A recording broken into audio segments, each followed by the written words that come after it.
everybody, what's going on? Just got off the airplane in Monaco. We're here for F1 Grand Prix weekend, and we're here to answer the question of why does every billionaire want to live in Monaco? Why do 1 out of every 3 people in Monaco classify as millionaires? How come you have to have $500,000 in the bank just to live here?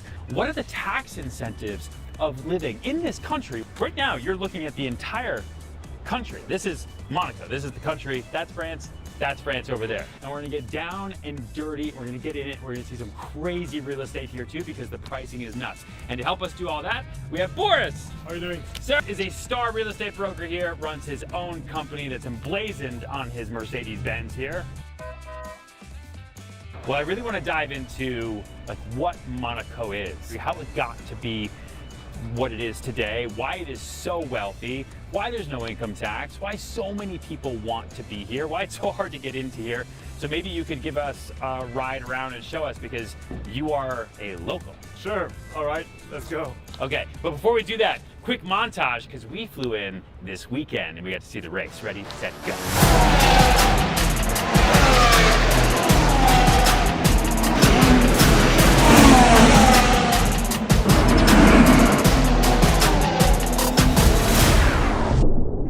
Why do billionaires love Monaco? Why do the ultra wealthy? Why do the wealthy love Monaco?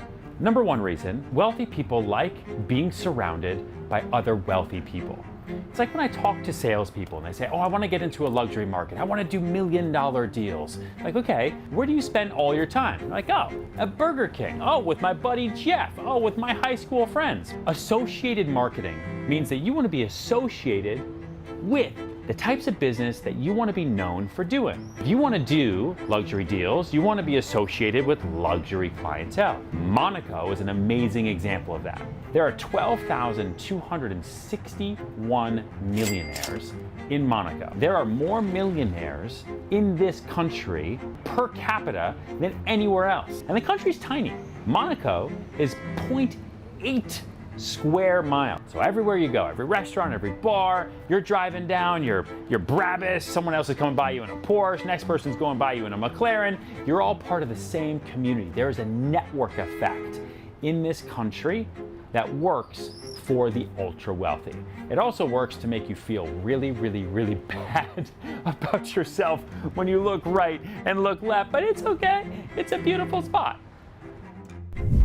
Why, in your mind, is Monaco known as like the billionaire tax haven? It has always been like high-end clientele coming to Monaco for history. It's just that in recent years, yes, Monaco was said to be a tax haven.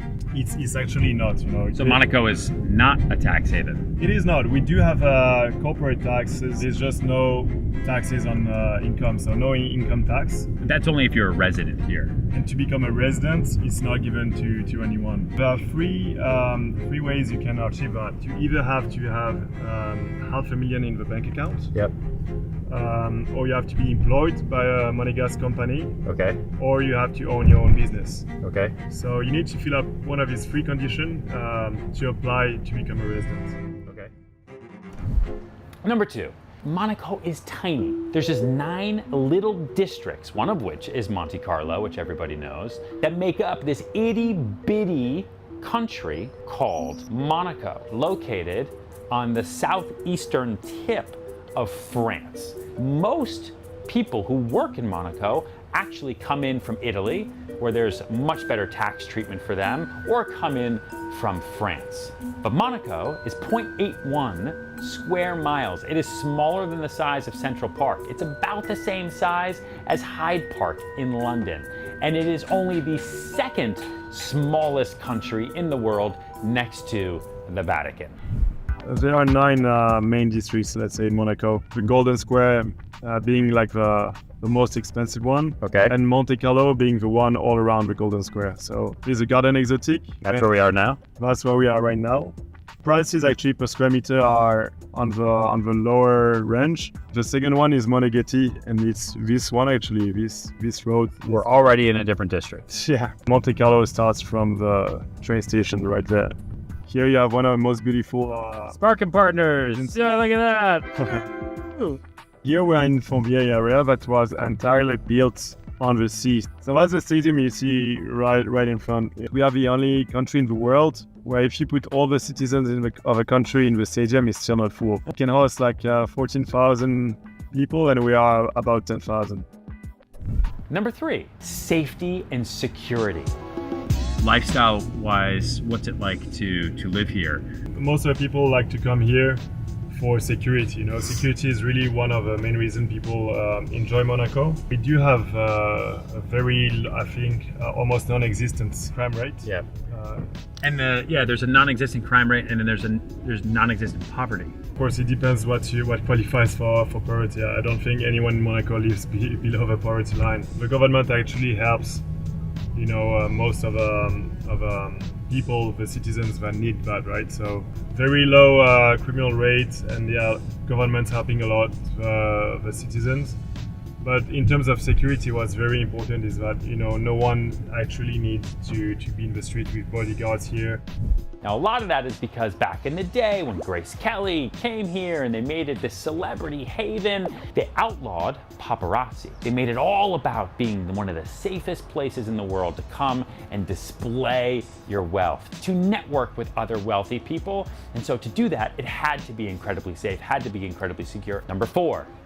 There is no income tax in Monaco. Now, you have property taxes and there's other taxes. There's other means in which the government here makes money to be able to afford to sustain this beautiful but itty-bitty country. But if you're a resident, you don't pay income tax, which is massive. So if you're a real estate broker here and you're selling a $10 million property, and the commissions here are also really high, 6, 7, 8%, you don't pay income tax on that.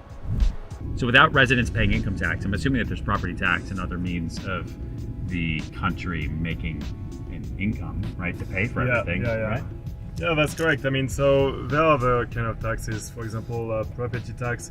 I mean, every time you buy a property, you'll pay 6%. 6%! We also have VAT, 20% VAT here.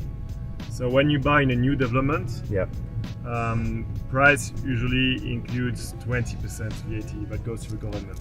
And lastly, you have the government owns, you know, the casino, the hotels, and you know, a lot of real estate actually, and that's quite a significant part of the income. Number 5 is the location. It is a Mediterranean mega luxury port. A long time ago, everybody could have access. There's one beach, a little rocky, tons of seaweed. It's not like Greece, I'm a little biased, and it's just a place to be. So if you are European or really from anywhere and you have a home in Monaco or you vacation in Monaco, you are a who's who, and that's a big reason why people like being here. And the number 6 reason why billionaires love Monaco is, and you know this from watching shows like Succession or anything else, wealthy people love the idea of living forever. They want to figure out how to expand this amazing life that they've created for themselves. Monaco has the highest average life expectancy at 85.8 years of age. The average person in Monaco is 44 years old, and 14% of the population here is over the age of 75. You die later here. It's probably because you're also super wealthy, and that's why you got here, and maybe you can afford great medicine compared to the rest of the world, but it's still a fact. And last but not least, the number 7 reason why billionaires, millionaires, the ultra wealthy love Monaco and want to live here is location for events. You've got Yacht Week in Monaco. It is massive. The whole entirety of this country turns into one big yacht extravaganza. You have the F1 Grand Prix, which just happened yesterday, like literally right here. They're taking down all the signage and all the barriers right now. There's an amazing tennis match here in April. There's a lot of other things to do here because of the sun, because of the fun, because of the weather. Monaco is an amazingly gorgeous and very little place on the French Riviera that the ultra wealthy flock to. And so can you. I feel wealthier just being here. So this is the first video that we ever did about a billionaire location. So make sure to like this video, subscribe, let me know if there's another place around the world that you want to dig into, and hopefully our tour with Boris was able to give you a little bit of an insider's take and not just my take or the internet's take on how crazy Monaco is. And we'll see you later.